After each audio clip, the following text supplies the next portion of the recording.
नमस्ते दोस्तों, स्वागत है आपका हमारे चैनल पर। आज हम एक ऐसे सवाल का जवाब जानने वाले हैं जो सदियों से लोगों के मन में कौंधता रहा है।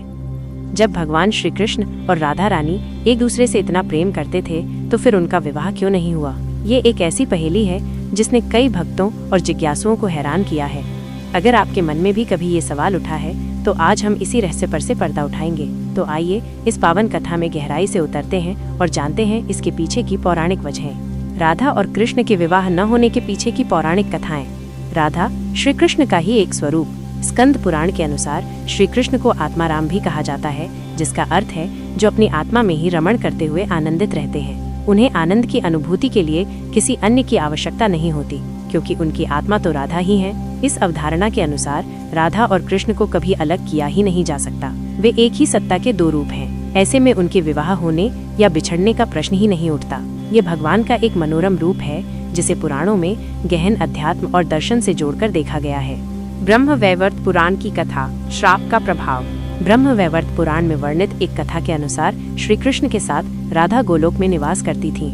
एक बार जब श्री कृष्ण अपनी दूसरी पत्नी विरजा के साथ विचरण कर रहे थे, तभी राधा वहां आ गईं। विरजा पर क्रोधित होकर राधा वहां से चली गईं। श्री कृष्ण के सेवक और मित्र श्रीदामा को राधा का ये व्यवहार अनुचित लगा और उन्होंने राधा को भला बुरा कहा।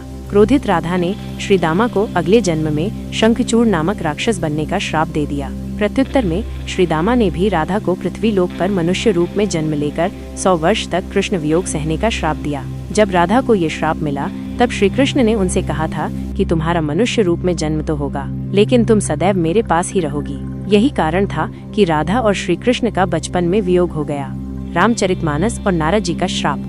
रामचरितमानस के बालकांड के अनुसार एक बार भगवान विष्णु ने नारद जी के साथ छल किया था। उन्हें अपना स्वरूप देने के बजाय विष्णु जी ने नारद जी को वानर का स्वरूप दे दिया। इस कारण नारद जी लक्ष्मी जी के स्वयंवर में हंसी का पात्र बन गए और उनके मन में लक्ष्मी जी से विवाह करने की अभिलाषा अधूरी रह गई। जब नारद जी को इस छल का पता चला तो वे क्रोधित होकर बैकुंठ पहुँचे और भगवान विष्णु को बहुत भला बुरा कहा। उन्होंने भगवान को पत्नी वियोग का श्राप दे दिया। नारद जी के इसी श्राप के कारण राम अवतार में भगवान रामचंद्र जी को सीता का वियोग सहना पड़ा था और कृष्ण अवतार में देवी राधा का वियोग श्री कृष्ण को सहन करना पड़ा।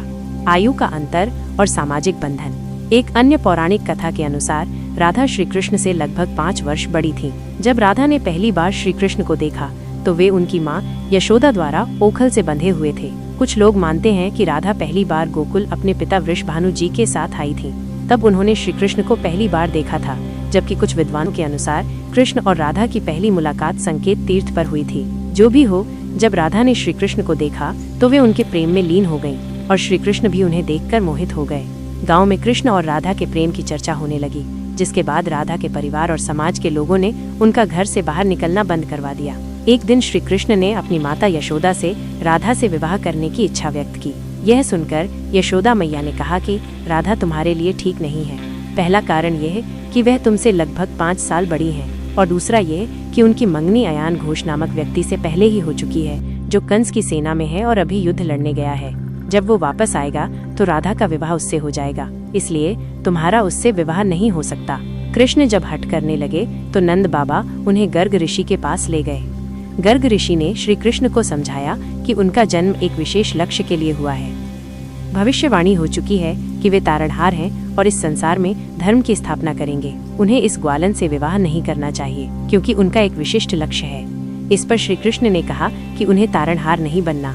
वे अपनी गायों, ग्वालों और इन नदियों पहाड़ों के बीच रहकर प्रसन्न और आनंदित हैं। यदि उन्हें धर्म की स्थापना करनी है तो क्या वे इस अधर्म से शुरुआत करें कि जो मुझे चाहती है और जिससे मैं प्रेम करता हूँ उसे छोड़ दूं? ये तो न्याय नहीं है। गर्ग मुनि ने हर तरह से समझाया, लेकिन कृष्ण नहीं माने। तब गर्ग मुनि ने उन्हें एकांत में यह रहस्य बताया कि वे यशोदा और नंद के पुत्र नहीं, बल्कि देवकी और वासुदेव के पुत्र हैं और उनके माता पिता को कंस ने कारागार में डाल रखा है। यह सुनकर श्री कृष्ण कुछ भी कहने की स्थिति में नहीं रहे। तब उन्होंने कहा, कृपया मेरे बारे में कुछ और बताइए। गर्ग मुनि ने कहा कि नारद ने उन्हें पहचान लिया है और उन्होंने अपने सभी स्वरूपों को प्रकट कर दिया है। उनके लक्षण इस ओर संकेत करते हैं कि वे ही वो महापुरुष हैं जिसके बारे में ऋषि मुनि चर्चा करते आ रहे हैं। यह सुनकर श्री कृष्ण चुपचाप उठे और गोवर्धन पर्वत की सबसे ऊंची चोटी पर जाकर अकेले आकाश को देखने लगे। वे दिन भर वहीं रहे और सूर्यास्त के समय ज्ञान को उपलब्ध हो गए। वहीं से उनकी दशा और दिशा बदल गई।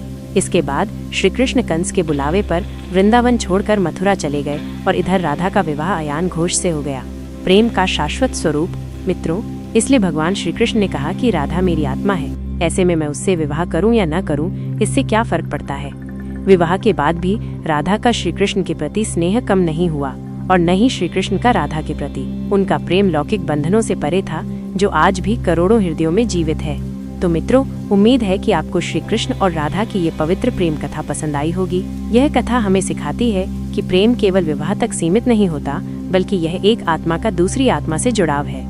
यदि आप भी किसी से प्रेम करते हैं और किन्हीं कारणों से आपका विवाह नहीं हो पाता, तो निराश न हो, बल्कि उस प्रेम को अपने मन में हमेशा के लिए याद रखें, जैसा कि श्री कृष्ण और राधा ने किया था। अगर आपको ये जानकारी पसंद आई हो तो कृपया इसे लाइक करें और अपने दोस्तों के साथ शेयर भी अवश्य करें। ऐसी ही और ज्ञानवर्धक कथाओं के लिए हमारे चैनल को सब्सक्राइब करना न भूलें। आपका बहुत बहुत धन्यवाद। वीडियो पूरा देखने के लिए धन्यवाद। मुझे आशा है कि आपको ये वीडियो अच्छी लगी होगी। यदि आप और भी ऐसी वीडियो देखना चाहते हैं तो हमारा चैनल सब्सक्राइब कर लें, ताकि हमारी ये वीडियो हर दिन आप तक पहुंच सके। और वीडियो को लाइक और शेयर करना न भूलें। मिलते हैं अगली वीडियो में, तब तक के लिए आप अपना ख्याल रखें। धन्यवाद।